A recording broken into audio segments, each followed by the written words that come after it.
네, 오늘 정치 핫이슈 첫 번째로 특별히 모신 자유한국당 김진태 의원과 함께 얘기 나눠보겠습니다. 나와주셔서 감사합니다. 네. 황교안 전 총리가 내일 입당합니까? 네. 네. 보니까 입당 환영한다.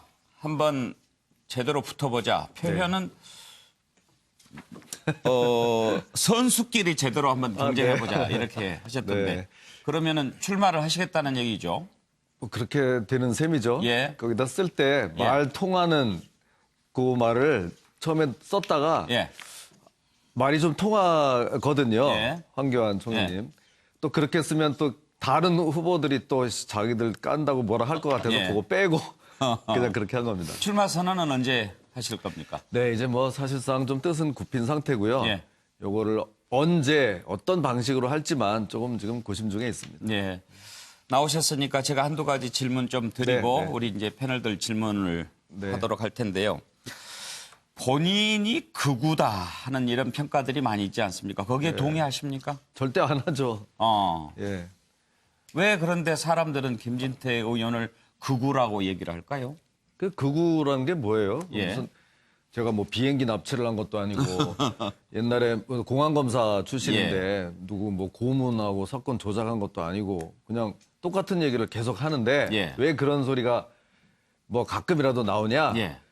자꾸 우파들이 이거를 소신을 지키지 못하고 슬금슬금 전부 다 이렇게 중도 좌쪽으로 가다 보니까 제자리에 그대로 앉아있는 놈이 맨 오른쪽에 있으니까 저 우파 뭐 극우 이렇게 얘기하니까 나는 가만히 있었고 가만히 있었을 뿐이고 원래 가만히 있던 사람들이 좀 왼쪽으로 간 겁니까? 그렇죠. 근데 이제 그런 소리라도 듣기 싫어가지고 예. 저마저도 왼쪽으로 개걸음을 하면은 이 사회 전체가 다 예. 이제 전부 다 좌로 가게 되는 거죠. 예. 누구 하나라도 좀 지키고 있는 사람이 있어야 되지 극우는 않겠습니까? 어떤 걸 극우라고 합니까? 그런 거죠. 뭐 저 무슨 나치나 뭐 이런 거 어디 뭐 비행기 납치하고 예. 뭐 이런 사람들. 예. 그러면 혹시 지만원 씨 같은 경우에 우리가 극우 논객 뭐 이렇게들 많이 표현하는데 그분은 극우라고 할 수 있을까요? 저는 그분도 뭐 극우라고 보지 않고요. 극우라는 표현 자체를 좀 별로 안 네, 좋아하시는군요. 표현 자체 좋아하지 않죠. 지금 우리 상황에서 어떤 선택이 있을 뿐인데 예. 자꾸 좀 뭐 대놓고 같이 토론하기 부담스러운 사람들이 거기서 같이 맞설 자신은 없으면서 예. 극우 프레임을 씌워가지고 저 사람하고는 얘기가 안 돼. 좀 이러는 면이 있습니다. 프레임이다. 네. 그 선수끼리 한번 경쟁해보자 이렇게 말씀하셨는데 지금 이제 황교안 전 총리 그동안에 입당도 할 듯 말 듯 이제 좀 그렇게 좀 망설이고 또 모호한 그런 입장 보이지 않으셨습니까? 그런데 이번에 또 입당 앞두고도 그러면 전당대회 나오실 거냐 이렇게 질문하니까 아직 입당도 안 했는데 그 얘기는 조금 이르다 이렇게 얘기를 하시는데 네. 그런 표현하고 아니면 아니 저 전당대회 출마 안 할 거면 왜 지금 입당하겠습니까? 또 이렇게 얘기하는 부분도 있을 거고 네. 어떤 것이 더 선수 같은 표현이라고 생각하십니까? 어떤 게 선수 같은지 뭐 그런 거 잘 모르겠고요. 저 정도 되면 선수들은 예. 다 알죠. 예. 뭐 나오시겠죠. 출마하실 생각이 당연히 있으시겠죠. 예. 근데 이제 나오시는 거를 저는 이제 뭐 환영한다. 이렇게 이제 아까도 말씀드렸잖아요. 왜 그렇게 했냐면 예. 사실은 뭐 제가 환영하지 않는다고 그래도 나오실 거니까 뭐 제가 막는다고 말릴 문제도 아니고 그러기도 했습니다만 예. 지금 기존 주자들 중에서는 그래도 제가 아마 진심으로 좀 환영하는 사람일 겁니다. 예. 왜냐하면 어떻게 하다 보니까 이번 전당대회가 마치 무슨 뭐 이 당의 관리형 좀 비슷하게 되고 예. 밖에 대선 후보급은 따로 있는 것처럼 황교안 무슨 홍준표 뭐 이런 분들은 따로 있는 예. 것처럼 마치 예. 그렇게 되니까 우리가 무슨 마이너리그도 아니고요. 예. 그래서 이렇게 들어오셔가지고 이런 비중 있는 분들이 같이 뛰면 예. 다 같이 이게 이제 급수가 올라가니까 예. 그런 면에서도 좋고요. 저 이제 또 뭐 개인적으로는 제가 좀 이거를 준비한다 그랬더니 일각에서는 김진태는 아직 국회의원 지금 두 번째 하는 사람 뭐 재선밖에 아니지 않냐? 예. 우리는 뭐 지사도 하고 뭐 시장도 하고 그랬는데 예. 그 소리는 좀 덜 나올 것 같아요. 예. 왜냐하면 황 총리님은 초선도 아니시잖아요. 그러니까 이제 저도 뭐 당당한 그분보다 더 짬밥이 더 큰 거예요. 예. 말 되죠? 체급에서 밀리지 않을 당연히. 것이다. 네. 그렇지만 또 이렇게 그 좌표라고 그럴까요? 또 성향이라고 할까요? 이런 면에서 보면 오히려 황교안 전 총리하고 김진태 의원하고 이렇게 좀 겹치는 부분이 많을 수가 있어서 네. 득표 전략으로 봤을 때는 좀 불리할 수도 있다. 이런 얘기 하는 분 없습니까? 뭐 꼭 그렇진 않고요. 예. 기본적인 뭐 어떤 이런 이념이나 이런 거는 지금 예. 말씀하신 게 거의 맞을 겁니다. 그분도 뭐 확실하신 분이고 막 했지만 이제 뭐 최근에 이 몇 년 동안의 뭐 행보 같은 거에 대해서는 충분히 이제 저도 차별화가 가능하다. 네. 이렇게 보는 거고요. 오히려 제가 이제 환영하는 이유는 서로 접근하는 방식이 다르기 때문에 저는 그야말로 이 정치를 시작해서 밑바닥에서부터 아스팔트에서부터 국회에서 그 목소리 내가면서 싸워가면서 이렇게 여기까지 온 사람이고요. 지금 나와 있는 후보들은 스펙으로 좀 해보려는 사람들도 좀 덜어 있어요. 예. 나는 뭐 했으니까 내가 뭐 전에 이런 자리도 했으니까 예. 잘 이렇게 할 수 있다. 아마 그런 분들이 더 좀 꼬리를 내리지 않을까. 야 이거 어떡하냐. 그래요. 나는 장관 가지고 여태까지 폼 잡았는데 총리 대통령 권한대행 출신이 오시네. 예. 이거 해볼 만하다. 밀리잖아요. 그런 알겠습니다. 분들은. 그렇지만 저는 그런 분들하고는 좀 다르다. 예. 이런 얘기입니다. 자, 그럼 우리 패널들께 한번 질문 기회를 드리겠습니다. 김영주 의원 먼저 한번 물어봐 주시죠. 네. 이렇게 정말로 밀리지 않게 또 자유한국당의 어떤 새로운 보수 재건을 위해서 이렇게 출마해 주신 것에 대해서 또 환영을 하면서 몇 가지 질문 드리겠습니다. 사실은 이제 지만은 씨가 나경원 대표에 대해서 굉장히 비판하면서 또 그걸 이제 이미 막 조사 결과는 이제 이런 결정은 났습니다만은 네. 그것과 관련해서 실제로 보면은 이제 김진태 의원께서는 이제 지만은 씨가 들어가야 된다 이렇게 네. 주장하셨는데 제가 보는 것은 뭐 들어갈 수도 있고 안 들어갈 수 있는데 지만은 씨가 주장한 바에 의하면 결과적으로는 5월 민주항쟁 속에서 실제로 보면은 이제 북한군이 들어왔다. 이제 그런 것 또 조사 범위에도 그게 있고요. 네, 네, 네. 또 그 한편으로는 그 내용에 깊이 들어가 보면 김대중 전 대통령이 북한 수계처럼 그렇게 미사되는 그려지는 그런 부분도 보여집니다. 네. 그 부분까지 김진태 의원이 그런 데 대해서 지지를 하는 것인지 또 김진태 의원과 비슷한 생각을 갖고 있는 당내의 의원들은 어느 정도 되는 것인지 그걸 한번 듣고 싶습니다. 네. 지금 이제 여러 가지 논점이 있는데요. 일단 그 말하는 거를 같이 이렇게 좀 동조하냐, 믿냐, 뭐 이렇게 한다고 하면 그건 지금 단정할 수는 없는 거죠. 그게 사실인지 여부를 이제 밝히자고 시작을 하는데 지만원 씨가 주장하는 거는 전부 다 이상하니까 이분은 빼야 된다 그러면은 이미 출발선 자체에 서지도 못하게 뒤로 후퇴를 해서 가니까 이거는 좀 문제가 있다고 보는 거고요. 제가 이제 또 하나 말씀드리는 거는 그렇게 지만원 씨가 이상한 분이다. 좀 터무니없는 주장을 하는 분이다. 그러면 민주당에서 더 좋아해야 돼요. 그 토론장 규명위원회에 와가지고 터무니없는 얘기를 하다가 바로 깨질 거 아니에요. 자료 들이대고 막 하면. 그러면 그걸 추천한 우리 한국당도 막 엉망이 될 거 아니에요. 들어오라고 해야 될 판이에요. 근데 왜 이렇게 이상한 분을 못 들어오게 우리 당이 나중에 뭐 당할 것까지 왜 걱정을 해주는지 모르겠어요. 그래서 그거는 정말 좀 안 맞는다. 예. 그런 생각을 하고요. 저처럼 생각하는 사람이 그럼 저밖에 없냐? 그렇지 않더라고요. 우리 당의 의원총회를 했더니 제법 많아요. 그렇게 많이 연구하신 분 좀 나가서 좀 이 토론이 활성화되게 좀 한번 해보자. 이렇게 얘기하는 의원들이 더 많았는데 문제는 그 칼자루 가지고 있는 사람들이 이번에 나경원 의원 잘 들어보고 내 마음대로 하겠습니다 하더라고요. 그리고 저 같은 사람은 엄청 불만이죠. 답변이 됐습니까? 뭐 민주당을 위해서 그렇게 얘기를 해줬더니 그런 결정을 충분히 그런 논의를 할 수 있는 결정을 자유한국당이 하지 못한 부분에 대해서도 좀 되게 아쉽네요. 제가 보니까. 그래서 아쉬운 점이 참 많아요. 예. 나중에도 좀 저거 좀 재고했으면 좋겠어요. 오늘 일단 진상조사위원회 자유한국당 쪽은 세 분 다 뽑으셨죠? 그렇다고 하네요. 예. 네. 자, 노영희 변호사 질문하시죠. 네, 사실 제가 그 강원대학교를 박사과정을 다녔어요. 지금 수료 이제 요번에 학기에 수료했는데 그 춘천에 있지 않습니까? 그래서 제가 강원대학교. 네, 네. 그래서 춘천에 제가 사실은 2년 내내 열심히 다녔는데 우리 의원님께서 춘천이 지역구시잖아요. 근데 지만원 씨 얘기도 그렇고 보면은 당론하고 또 조금 결이 다른 방식으로 이제 본인의 생각을 말씀하실 때가 꽤 있는 것 같아요. 현안에 대해서. 그러면 그게 과연 정말 그 소신인지 아니면 지역구 주민들의 뜻을 따르신 건지 아니면 뭐 뭔지 잘 일단 좀 궁금해서 여쭤보고요. 또 하나는 황교안 전 총리나 오세훈 전 시장 같은 경우에 항상 그 여론조사에서 보면은 상위에 이렇게 링크돼서 여러 가지 이제 반향을 많이 일으키실 것 같은데 오늘 이제 그 당대표 선거에 이제 나오신다고 하시잖아요. 전당대회 나가신다고. 그러면 다 그분들 다 법조인 또 출신이신데요. 네. 그 실제적으로 본인이 어떤 면에서 그분들을 뭐 이길 수 있다고 생각하는지 아니면 또 뭐 다른 건 뭐라고 생각하시는지 이런 것들을 조금 설명해 주십시오. 역시 이제 제대로 좀 날카로운 질문들이 나오는군요. 당론지만은 뭐 당론으로 정한 게 없어요.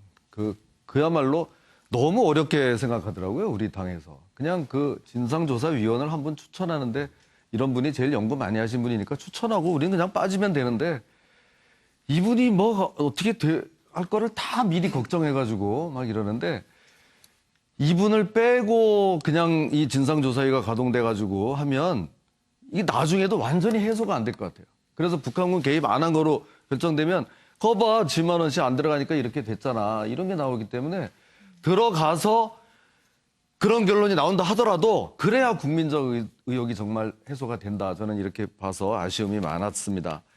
그다음에 이제 두 번째. 소신이라는 말씀이시네요. 그러니까. 당연하죠. 당연하죠. 소신이죠. 뭐든지 다 소신입니다. 표나 뭐 누구 눈치를 보고 막 이렇게 하는 거는 없습니다. 그리고 이제 황교안 씨 그래도 뭐 이렇게 좀 유력한 분인데 무슨 또 김진태가 뭐 어떻게 거기서 이렇게 대적을 할 거냐 뭐 이런 식으로 물어보셨는데 이 대답도 잘해야 되네요. 저분 또 지지자들도 많으시고 그런데 이게 지금 정치를 사실은 처음 이제 시작하시는 겁니다. 경기고등학교 총학생 회장 출신이신데 그 이후로 선거로 이렇게 되시는 거는 처음 되실 겁니다. 그러니까 이 정치판이란 게 아주 여기가 더러운 데예요. 막 그냥 없는 것 같다가 막 흔들고 막 이런 데인데 그런 거를 잘 이겨내셔야 될 겁니다. 뭐 여기저기서 문제가 뭘 가지고 이렇게 하고 또 당장 오늘 당에 들어오셔서 내일 당 대표를 이제 출마하시면 그거를 어떻게 이제 당원들에게 설명을 해야 될지 하는 문제들이 많은데 이런 거를 다 이겨내셔가지고 정말 멋진 승부를 좀 하고 싶습니다. 아까 황교안 전 총리는 정치 경력이 짧고 거의 없으니까 본인이 괜찮으실 거라는 뜻이신 거예요? 글쎄 뭐 또 그 해석을 잘해주시네요. 자, 이제 네. 최진영 변호사께 질문 기회를 드리겠는데요. 우리가 김진태 변호사면 상당히 좀 그 말도 세게 하고 좀 그런 게 알려져 있잖아요. 근데 오늘 보니까 인상도 부드럽고 그렇게 그러게 말입니다. 제가 보니까 장영진 의원보다 훨씬 더 부드럽고 좀 훨씬 더 독하시죠. 독하기는 말로 할 수가 그러니까 저는 문제가 이게요.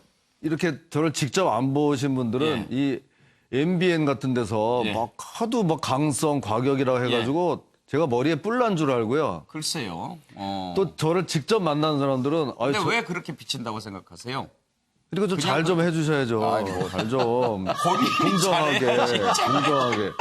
이렇게 이 지만원 씨 이렇게 추천하면은 뭐 자꾸 이상하게 이렇게 몰고 가더라고요, 사실. 그런데 이제 또 직접 본 사람들은 저렇게 순딩이로 생겨가지고 어떻게 싸우겠나 해서 또 그걸 또 걱정을 해주세요. 예. 알겠습니다. 네. 자, 최진영 변호사 질문하시죠. 네, 그렇습니다. 그 정치인 김진태 하면은 우리 일반적으로 머리에 떠오르는 것이 촛불은 바람이 불면 꺼진다. 민심은 변하기 마련이다. 이런 얘기를 하면서 그 당시에 2016년에 특검을 반대했던 기억이 아주 생생합니다. 그러면서 제 머리에 정치인 김진태라고 하면은 떠오르는 단어, 우리가 마케팅의 탑 오브 마인드라고 하죠.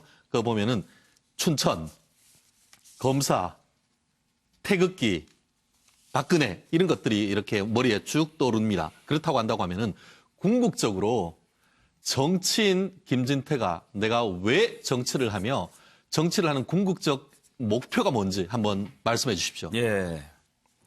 나라를 위해서 하는 거죠. 애국심으로. 그럼 이제 답변은 다 끝났고요.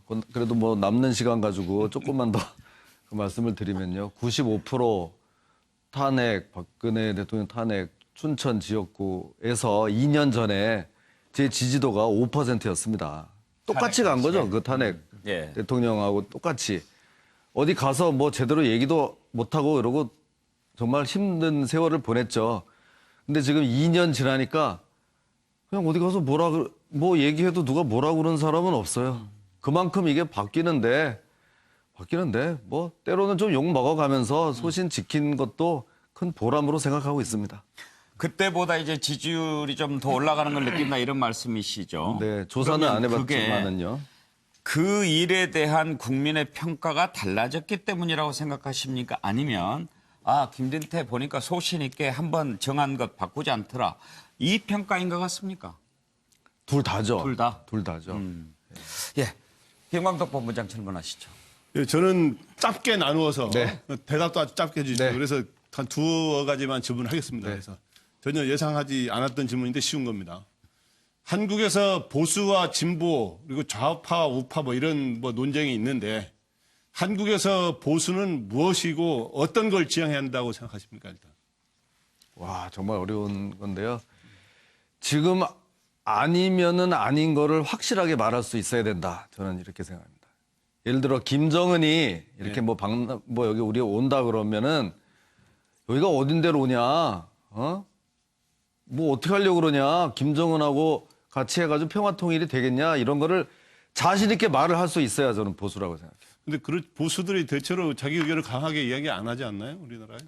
그러게 말입니다. 난 강하게 얘기하잖아. 일단 그렇고요. 그러면 그 다음에 그러면은 아까 김 의원님은 그 태극기 세력이 보수파 성향이 좀 강한 걸로 알려져 있죠. 이 지지를 상대적으로 많이 받기 때문에 이제 하여튼 여러 가지 약간 보수파 정치인으로 알려져 있는데 한국당의 현 지도부 김병준 이제 비대위원장과 나경원 이제 원내대표죠. 지도부가 취하는 노선보다 더 보수 우파 쪽으로 가야 된다고 생각하십니까? 노선이? 그건 당연하죠. 그분들 그 비대위원장 그분들은 제대로 된 지금 우파 그 노선을 가지고 있지를 않거든요. 그렇습니까? 당연합니다. 그러니까 어떻게 해야 된다는 식이야. 예. 그것도 이제 짧게 말씀드리면 김병준, 김성태 지난번 원내대표 때 무릎 꿇고 반성해야 된다고 하면서 뭘 반성해야 되냐고 봤더니 우리 당이 뭐 국정농단한 거, 뭐 그동안 적폐 세력, 수구 냉전 세력까지 반성하자고 한 거예요. 3종 세트. 이 세 가지를 반성하고 싸울 거 아무것도 없습니다. 수구 냉전, 적폐, 뭐 여기저기서 다 잡혀가도 다 우리가 잘못했습니다. 죄송합니다. 그거 우파라고 할 수가 없죠. 그러니까 그런 정도의 이 입장에서부터는 당연히 오른쪽으로 와서 이제부터는 우파의 가치를 선명하게 해야 된다고 생각합니다. 짧은 질문 하나 하겠습니다. 또. 오늘 대표 최고위원을 분리 선출하기로 했는데 네. 혹시 대표가 아니라 최고위원으로 도전할 가능성이 있는 건 아닌가요? 아유, 왜 그러십니까? 최고위원은 이렇게 열심히 선거운동하지 않아도 될 수 있다고 생각합니다. 예. 전혀 그거는 아니고요. 좀 당의 간판을 바꿔보자고 나와서 고생하고 있는 겁니다. 예. 알겠습니다. 자, 김종욱 교수 질문이 궁금합니다. 네, 사실상 당권 도전을 하셨으니까 전당대회에서 좋은 결과가 있으셨으면 좋겠다는 말씀을 미리 드리고요. 일단 당권 후보로서 그리고 또 국회의원이시고 변호사이신데요. 트윗 성명을 내셨더라고요. 전직 대통령을 3명째 잡아갈 생각인가라는 트윗 성명을 내셨어요. 그래서 전 대통령에게 법원이 구속영장을 발부했다. 다음번 재판에 출석하지 않으면 끌고 가겠다는 것이다. 한국에서 정권이 바뀌면 퇴임한 지 31년 된 대통령도 잡혀가야 한다 이렇게 말씀하셨는데 저는 이렇게 말씀하시는 게 사법부가 구인장을 발부한 게 잘못됐다고 생각하시는 건지랑 또 하나는 이명박 박근혜 전 대통령이 사법부의 판단에 의해서 구속이 되셨잖아요. 네. 이것도 잘못됐다고 생각하시는 건지 저는 뭐 특히 이제 변호사이시기 때문에 또 그리고 또 중요하게 또 자유한국당의 당권에 도전하신 분이기 때문에 이 부분에 대해서 어떻게 생각하시는지 좀 국민들에게 말씀을 좀 해줬으면 좋겠습니다. 세 번째가 뭐였죠? 세 번째. 세 번째는 그냥 뭐 중요한 게 아니었어요. 네. 유사하게 전 대통령 재판을 거부하는 거니까요. 그 부분은 뭐. 네. 그 첫 번째 사법부가 이렇게 그 한 절차에 대해서도 반대하는 거냐 이렇게 하는데 지금 우리 사법부가 하는 게 이런 정치적인 재판에서 너무 좀 편향된 이런 결정들을 하기 때문에 신뢰를 할 수가 없습니다. 솔직히 양승태 대법원장까지 막 구속하려고 하고 뭐 그건 물론 지금 이제 수사 단계지만요. 그리고 그 전두환 전 대통령 그 구인에는 한 가지 또 문제가 있는데요. 관할권 문제가 있어요. 관할권이요. 예, 불구속 재판은 피고인 주거지에서 하는 게 원칙이고 적어도 범행지에서 하는 게 원칙인데 그걸 광주에서 굳이 서울이 아니고 광주에서 하려고 그러면서 그냥 강제로 끌고 오려고 하는 이런 문제도 있기 때문에 제가 그거를 반대를 하는 겁니다. 그다음에 이 이명박 그럼 박근혜 대통령 이런 것도 다 반대하는 거냐? 예, 반대하는 거고요. 정말 그 뭐 사법부 판결 아직 확정 판결이 나지 않았기 때문에 재판 중이지만 저는 좀 인정할 수 없습니다. 여러 가지 좀 아주 이 법리적으로도 문제가 많습니다. 네. 전두환 전 대통령 범행지와 관련해서 그러면 김 의원께서는 범행지가 어디라고 생각하십니까? 뭐 책 책을 써서 뭐 펴낸 책을 거. 펴낸 게 네. 범행입니까? 네, 그렇게 되죠. 그거는. 지금은 네. 출판물에 의한 명예훼손 그 혐의니까. 네. 예, 알겠습니다. 자, 차명진 의원 맨 마지막에 질문하시겠다고 해서 네. 마지막에 질문 기회 드립니다. 하여튼 질문들이 좀 무리인데. 그 뭐, 물이라고요, 물이라고요. 예, 물, 워터. 아니, 이제 일어서 나가게 해야 되는데 그렇게. 또 뭐 그러나 저는 같은 자유한국당이기 때문에 산산을 하겠습니다. 세 가지 빨리 질문할게요. 아, 네네. 물도 아니고만요, 그러면. 예. 첫째, 김무성 대표나 이제 하태경 의원이 요즘에 그 얘기 많이 해요. 야, 내가 왜 박근혜 대통령 탄핵시켰냐? 탄핵 얘기는 김진태가 제일 먼저 했다. 그래서 그 부분에 대해서 본인이 얘기해 주시고, 두 번째는 그 요즘에 그 광화문에서 공안검사 출신이시니까 네. 광화문에서 김정은 저 답방 환영 그 하여튼 뭐 시위도 있고 환영식도 있고 그다음에 뭐 텔레비전에서 김정은 좋은 사람이다. 네. 이런 얘기도 있는데 그 국회의원 저 보수 얘기하시면서 그거는 아무것도 안 하고 뭐 하고 계시는지 예, 그 부분에 대해서 그 뭐 그냥 그 누가 옳다 그러다 이걸로 자신의 소임이 끝난다고 보는지 그다음에 세 번째 지금 보면은 사실은 그 당대표 선거가 복당파 대 수당파의 어떤 그 대결 구도로 가는 게 이제 현실적이란 말이에요. 근데 이제 복당파는 지금 보니까 한 사람 딱 나올 것 같아요. 그죠? 오세훈 씨. 근데 수당파는 제가 보니까 여럿이 나오는데 그러다 보면 아무리 파이가 커도 제가 볼 때는 이러다 보면은 복당파가 이제 당권을 잡게 되는데 그러면은 수당파들은 이제 완전히 폭망인데 이 부분에 대해서 대책이 있으신지 예. 세 개입니다. 네. 저렇게 뭐 이렇게 해야 되겠네요. 무슨 김무성, 하태경 뭐 이분들이 뭐 저한테다가 완전히 그거를 무슨 덤태기를 씌우려고 뭐 작정을 한 모양인데 아니 이 탄핵이 김진태 때문에 됐다 그러면 도대체 이걸 누가 믿겠습니까? 아무리 이 선거가 다가온다고 해도 말이 좀 되는 소리를 갖다가 붙이라 이런 얘기고요. 저는 그때부터 정말 태극기 들고 아스팔트에 나가서 그 추운 겨울을 보냈고요. 단 한 번도 무슨 뭐 그렇게 왔다 갔다 하는 발언을 한 적이 없습니다. 그때도 탄핵이 잘못됐다고 주장했고 지금까지도 똑같은 입장을 견지하고 있는 사람이다. 이 말씀 예. 드리고요. 김정은 답방 환영 뭐 무슨 백두칭송위원회 뭐 이렇게 하는데 이거를 말로만 그러고 가만히 있을 거냐? 정말 좋으신 지적입니다. 가만히 있으면 안 되고요. 이 뭔가 이거 좀 해야 되고요. 저는 김정은이 만약에 대한민국에 와서 국회에서 연설을 한다 그러면 그 앞에 정말 거적 깔고 누워서 이거는 무슨 사생결단을 내야 된다고 생각합니다. 왜 그렇습니까? 저 혼자라도 될 수가 없는 거를 그냥 온 국민을 그냥 기만을 해가지고 김정은 답방도 반대하시는 입장입니까? 당연히 반대하죠. 김정일 사람이 좀 좋다는데? 자기 아버지하고 다르다는데? 아니 사람 좋고 네. 나쁘고를 떠나서 그러면은 지금 저 질문 중간에 제가 죄송합니다만 네. 김정은 위원장의 답방이 왜 안 된다고 생각하십니까? 아 지금 이렇게 말하는 사람을 지금 처음 보신 모양인데요. 예. 김정은 뭐 이렇게 안 된다고 하는 사람은 처음 보는 모양인데 될 수가 없죠. 그 여태까지 살아온 그 행적을 가지고 우리가 얘기를 해야지. 그렇게 3대에 걸쳐서 그렇게 많은 사람들을 죽인 피로 만들어 놓은 정권이 어느 날 갑자기 나 이제부터 갑자기 착한 사람 될 테니까 다 저 믿으세요. 걱정하지 마세요. 뒤에 핵 단추까지 가지고 있는데 그 그런 말을 문제가 믿고 해결되기 전에 안 된다는 말씀입니까? 그렇죠. 어떤 경우에도 안 된다는 말씀입니까? 일단 그런저런 문제가 해결이 다 돼야 되고 평화 통일이 되려고 그러면 저는 그러면 지금 김 김정은 의원 말씀은 통일된 뒤에나 가능하다는 아니요. 말씀입니까? 네, 김정은 그런 음흉한 세습 독재자와 어떻게든 조율해서 평화 통일이 되느니 그 정권이 교체된 새로운 북한의 정권하고 하는 게 훨씬 더 빠르다. 근데 이제 알겠습니다. 이 보는 부분은 거죠. 길어지면 여태까지 또 전적을 새로운 놓고 논란이 볼 때, 될 수 예. 있으니까. 적어도 이제 핵 폐기 정도는 해야 예. 그래도 이제 반성의 기미가 있기 그래야 때문에 말이라도 할 수가 그러면 있는 그때는 거죠. 이제 뭐 좀 우리가 예, 예. 생각해 볼 수다 이 얘기죠. 알겠습니다. 예. 예. 근데 세 마지막 번째, 질문에 대해서 마지막 하나 또 이제 북당파 수당파 나뉘어가지고 막 이렇게 하면 불리할 텐데 굉장히 애정이 깃든 질문으로 예. 제가 봅니다. 근데 너무 그렇게 걱정 안 해도 요새 보면 당원들이 먼저 아주 똑똑하더라고요. 예. 그래서 정말 될 사람이 될 거로 저는 믿습니다. 예. 오늘 여기까지 듣겠습니다. 나와주셔서 고맙습니다. 고맙습니다. 예.